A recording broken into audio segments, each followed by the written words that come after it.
Kembali lagi di Dewasa di Bawah Umur.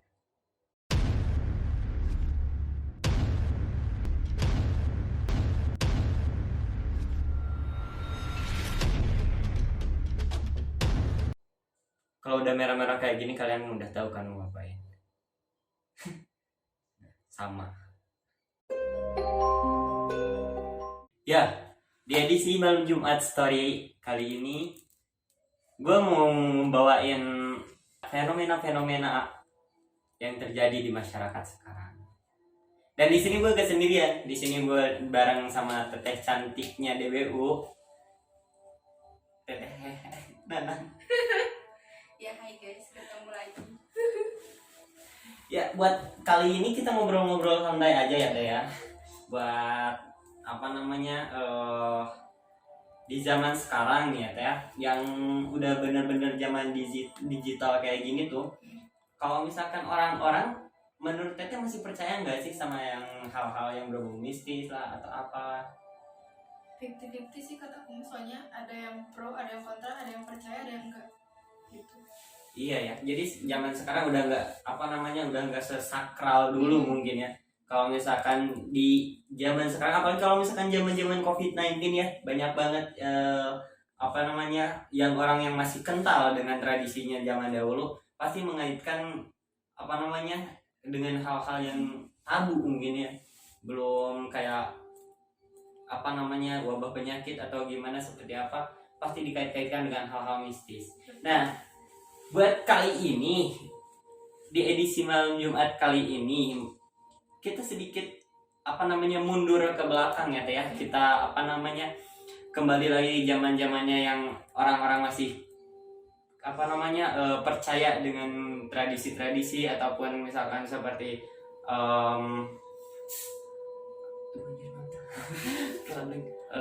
tradisi-tradisi dan kebiasaan-kebiasaan lama. Kayak zaman COVID-19 sekarang kan udah apa namanya dari ekonomi Perekonomian susah. perekonomian susah, intinya mas susah nyari duit gitu ya. Ya pasti banyak hal yang dilakukan lah sama orang-orang pasti ya buat apa namanya Buat menyambung hidup mereka. Di mereka. masa pandemi ini emang sulit banget sih, kerasa banget yang kerja di suatu perusahaan tempat kerjanya itu tuh emang sulit, apalagi kayak yang punya usaha sendiri gitu. Kalau zaman covid ini kan emang semuanya serba terbatas ya. Bahkan banyak juga yang belum tikar juga yang akibat ini. Nah kali ini sih Teh, aku Teh pengen tahu aja gitu ya, kalau di zaman-zaman sekarang apakah masih ada yang namanya mungkin orang-orang bilang zaman dulu itu kayak pesugihan atau gimana gitu. Kalau pesugihan di zaman sekarang sih pasti kalian semua juga banyak sering dapat SMS pesugihan online. Pesugihan online ada Serius. serius loh. Oh bener, serius ada pesugihan online sekarang ya. Pesugihan online satu tahun sekarang mah serba canggih guys. Jadi udah masuk ke zaman sekarang, zamannya digital gitu, pesugihan bahkan ada online-nya juga. Kayak ini kalau misalkan pesugihan itu gimana sih Teh? Aku tuh kurang ngerti juga sih kalau misalkan orang kayak gitu. Ya aku juga sih sebenarnya nggak ngerti ya, karena nggak pernah kayak gitu yang ngapain gitu. Tapi kalau menurut banyak orang cerita, terus banyak aku juga suka baca-baca yang kayak gituan. Katanya kan kalau pesugihan itu kita meminta sesuatu, pengen punya ini itulah ya, dapat duniawi dengan cara yang salah gitu, kayak minta ke yang kayak gitu, kita ngasih sajen terus ngasih tumbal kayak gitu, nanti kita dapetin apa yang kita pengen kayak gitu kalau pesugihan setahu aku ya. Jadi bener sih kalau misalkan yang pernah dengar sih nggak jauh-jauh dari yang namanya tumbal, dari sajen, terus ya apa sih yang dia ambil ya itu materi gitu, duniawi semua gitu ya. Jadi kayak cerita teman aku Teh, jadi aku juga punya teman, jadi si saudaranya teman yang punya saudara dan peliharaan kucing yang punya saudara kucing juga. Intinya ada teman jauh banget. Jadi teman aku tuh dulu kayak apa ya, dia itu pengen mencari materi dengan cara instan ya, dengan apa namanya pesugihan seperti itu. Kalau misalkan mungkin yang kayak apa ya, miara tuyul kayak gitu kan, sama aja kayak pesugihan gak sih itu kalau miara tuyul gitu? Sama sih, soalnya kan katanya kalau miara tuyul juga itu kan harus ada tetek bengeknya. Mm-mm. Jadi karena tuyul ngasih apa yang kita mau, kita juga harus ngasih apa yang dibutuhin si tuyul itu gitu. Itu dia. Dan dengan juga ya yang biasanya jadi korban dari pesugihan tuyul seperti itu, istri dari orang yang melakukan pesugihan itu. Yang dengan sih kayak gitu. Kalau misalkan tapi kan belum tahu juga. Apa teteh juga punya apa cerita gitu tentang apa yang sekarang kita bahas ini? Berkaitan sama pesugihan banyak sih sebenarnya, dengar-dengar dari sana dari sini. Yang emang paling diingat ceritanya ada kayak saudaranya teman aku. Jadi dia tuh kayak mau nyari harta karun gitu di tempat apalah, aku lupa namanya. Nah jadi di sana katanya emang ada ya materi duniawi yang boleh diambil, tapi kamu nggak boleh punya niat busuk gitu, jadi kamu nggak boleh serakah. Nah kebetulan pas waktu itu yang namanya juga manusia ngeliat yang kayak gitu, masa sih nggak munafik ya kalau misalkan mereka ada perasaan ingin memiliki semuanya gitu. Nah ketika udah ngegali, udah kelihatan si kotak harta karunnya, karena dia punya hati ya busuk kayak gitu, serakah kayak gitu, jadi si kotaknya tiba-tiba hilang, kayak ketutup tanah lagi gitu. Jadi yang udah digali ketimbun lagi, dan setelah itu kayak ada pohon besar gitu kan. Nah ternyata di pohon itu ada penunggu dari itulah. Penunggunya tuh kayak jumping candy, tahu kan jumping candy? Pitching. Iya, pitching. Jadi si pitching, aku nggak mau nyebutin ya guys. Jadi si itu tuh kayak ngeliatin mereka kayak marah gitu. Kayak marah karena itu tadi, mungkin karena kita nggak boleh serakah, tapi karena niat dia pengen menguasai atau memiliki semuanya. Jadi si pemilik tempatnya, si pemilik harta karunnya teh marah. Terus kayak sampai ada salah satu dari mereka yang nggak bisa bergerak gitu, entah kenapa lah. Itu teh berarti ditungguin ya. Jadi harta kayak gitu teh ada penunggunya gitu kan. Pasti ada yang nunggu lah. Kalau misalkan nggak ada yang nunggu, pasti kan orang-orang juga semena-mena ngambilnya.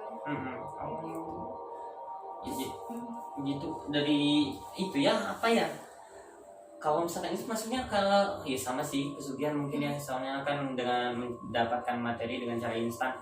Jadi buat kalian jangan sembarangan ya kalau misalkan apa mau kayak gitu ya, tetap aja namanya juga apa cara yang instan pasti akan ada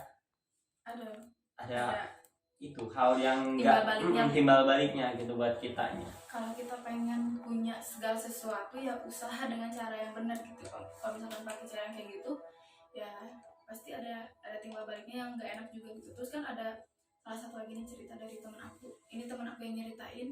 Jadi teman aku punya saudara, nah saudaranya punya temannya. Nah si temannya saudara aku, temannya saudaranya teman aku kan. Jadi si teteh ini kayak ini emang benar ceritanya deket rumah aku. Aku nggak mau nyebutin di mana aku tinggal, aku nggak mau nyebutin apa tempatnya karena takutnya jadi fitnah juga kan. Iya benar. Tapi waktu itu teman aku pernah cerita, jadi di si tempat makan itu tuh emang ramai, dan mamaku juga pernah bukber di sana gitu. Nah si tempat itu ramai kan, kalau tempat makan pasti pakai pesugihannya. Iya. Ya biar rame itu. Enggak semua ya. Iya emang nggak semua, tapi ada oknum lah yang pengen rame. Nah di situ aku dapat ceritanya, jadi si teteh ini makan di situ lah. Nah karena itu emang awalnya sih sepi, cuman makin sini tuh emang kelihatan sama aku emang makin ramai gitu. Nah katanya emang pakai yang kayak gitu. Terus si itu yang teh minta tumbalnya teh cewek yang lagi head, terus lahirnya di hari Rabu apa aku lupa lagi. Pokoknya emang kebetulan si teteh ini tuh emang kriteria dari si tumbalnya lah. Iya. Nah makan di situ, bukber lah. Ini ceritanya pas bulan puasa sih, bukber. Terus abis bukber dari situ si tetehnya langsung kayak sakit gitu sakit, dibawa ke rumah sakit. Didiagnosanya sih penyakit apa gitu, parah lah. Tapi ternyata emang nggak sakit itu. Jadi si tetehnya juga nggak sadar gitu. Jadi emang bukan dia yang menguasai. Terus katanya teh di jam-jam tertentu dia emang bakalan menjadi dirinya sendiri, terus kayak ya pengen lepas dari semuanya gitu. Tapi setelah itu dia balik lagi jadi bukan dia gitu. Jadi ketika di ngajiin juga malah kayak kepanasan kayak gitu. Terus dinyatain meninggal, tapi ustadz, kata orang desa gitu, ternyata si teteh itu teh belum meninggal tapi kayak dikurung di perut babi gitu apa. Serius, ini kata temen aku, terus dijagain sama yang jaganya teh siluman ular atau siluman apa, jadi dia nggak bisa keluar. Nah, pas masa hidupnya kan dia kayak sempat kejang gitu. Nah itu teh katanya dia teh mau keluar tapi kayak nggak dibolehin, kayak di apa disiksa gitu, jadi dia kejang pas masih dirawat, sudah meninggal sih sekarang mah. Ya kasihan juga sih sebenarnya, karena kan mungkin belum ajalnya, belum waktunya, tapi ya karena oknum gitu gitulah dia harus kayak gitu. Kasihan juga sih emang. Pas waktu dulu dengarnya sih merindingnya, soalnya cuman karena makan di situ tiba-tiba diponis sakit ini terus gitu lah. Demi apa itu? Ini baru sekarang ngedengar benar-benar apa ya, cerita yang masih asing di telinga. Baru tahu kalau misalkan ternyata sampai segitunya gitu, yang paling tuh ya buat oknum-oknum kayak gitulah, itulah buat apalah, nggak berkah lah itu ya buat kalian teman-teman yang punya gitu. Buat ini juga ya teh, selain yang namanya pesugihan nih, di zaman dulu tuh terkenal juga sama yang namanya apa namanya, yang cerita ke dukun gini, apa-apa ke dukun gitu, curhatnya ke dukun. Santet. Kayak santet gitu ya. Kalau misalkan sekarang kan udah ada santet online juga gitu, sumpah. Sepakat sama pesugihan online. Sepakat guys, kalau mau cari linknya di bawah. Enggak ada linknya, mana ada. Ini oknum. Enggak. Santet sendiri tuh aku mau bener-bener gak ngerti, belum tahu dan belum paham juga santet tuh kayak gimana sih sebenarnya. Gak tahu sih aku juga, tapi ya balik lagi menurut cerita dari orang-orang kan ya pasti A juga pernah dengar. Ya. Kalau santet kan paling keluar paku dari mulut, keluar kupon hadiah. Enggak mungkin. Undian besok-besok. Ya, jadi katanya disakitin jarak jauh. Kalau misalkan di Naruto itu namanya genjutsu. Enggak ya, enggak ada yang Naruto, enggak ada. Jadi intinya yang saya dengar mah gitu deh, cuman apa namanya disakiti, diguna-guna sama orang yang apa namanya yang benci atau gimana gitu ya. Tapi nggak tahu sih aslinya kayak gimana. Aku juga nggak tahu sih, karena amit-amit jangan sampai ada ke kita. Tapi bercerita lagi boleh ya? Boleh banget. Nah, ini emang beneran cerita dari mama aku. Emang mama aku yang mengalami dan emang diceritakan ke aku, ke anak-anaknya gitu. Yeah. Ceritain. Emang dulu kan mama aku waktu aku masih kecil, aku juga nggak inget soalnya masih bayi banget, masih nggak bayi banget sih ya, masih orok lah, masih kecil, punya kayak usaha gitu kan dulu di pasar, jualan sembako kayak gitu. Nah, santet nggak berupa apa sih kayak melet, itu melet ya kalau buat orang gitu kita. Nah kalau ya ini santet apa sih? Ya pokoknya balik lagi cerita. Jadi mama aku emang dulu kan usahanya lumayan lah ya, sembako zaman dulu, zaman 2000 berapa gitu aku masih baik, emang lumayan banget ya omsetnya. Tapi ya mungkin karena ada yang sirik dari sana dari sini ya, pas mama aku lagi beres-beres kayak di kolong tempat beras, nemuin kayak apa sih yang apa sih kain kafan dibalut. Itu teh ada nggak tahu apa ya, kayu pakai papan terus tanah merah kayak gituan. Itu teh ada di kolong itu gitu. Nah sejak dari itu ya usaha jadi nggak maju. Mama aku sakit sampai stroke, terus katanya pernah ada yang ngajarin apa sih, ada paku di sini dulu. Jadi mama aku tuh kan dulu sering banget pusing banget. Ternyata dibawa yang kayak gitu emang di sini ada gitu, dan itu teh dan yang kayak wow-nya teh emang bukan orang jauh gitu ya, maksudnya emang orang terdekat beliau gitu. Tapi sih alhamdulillah sekarang emang udah baik-baik aja, udah jauh juga sama mereka, dan berharap kayak yang ngebahas mah yang maha kuasa aja gitu. Cuman emang kayak ikut kesel juga sih dengan cerita itu ya, karena ibu sendiri gitu-gituin gitu, meskipun dulu kita masih kecil, tapi sampai kayak gitu buat apa gitu gunanya. Kalau misalkan emang dia ingin seperti mama aku atau seperti orang-orang sukses lainnya ya usaha sendiri gitu, cara yang baik, nggak usah kayak gitu. Itu sih kalau di terdekat aku ya. Berarti banyak banget ya stories teteh mah, bahkan nggak dari jauh, bahkan ini keluarga terdekat, bahkan ibunya sendiri gitu ya pernah apa namanya ngalamin seperti itu. Jadi ya kalau misalkan dibilang percaya nggak percaya, orangnya ada gitu depan orang, depan gua, depan teteh. Jadi benar-benar udah kebukti gitu kalau misalkan praktek-praktek seperti itu emang ada. Kita nggak usah bilang apaan sih lu, nggak jelas banget nih konten apaan sih, jangan bilang gitu, soalnya kan benar-benar dulu kealamin dan bukan siapa-siapa, bahkan orang terdekatnya teteh ya yang pernah ngalamin juga. Kalau misalkan teman-teman yang belum ngalamin ya jangan sampai, semoga jangan sampai, harapannya jangan sampai ngalamin kayak gitu, soalnya kan siapa juga yang mau sih. Buat teman-teman mungkin yang percaya sampai sekarang adanya seperti itu, cukup percaya aja dan kita banyakin aja berserah diri, istighfar sama yang Maha Kuasa. Jangan sampai kalian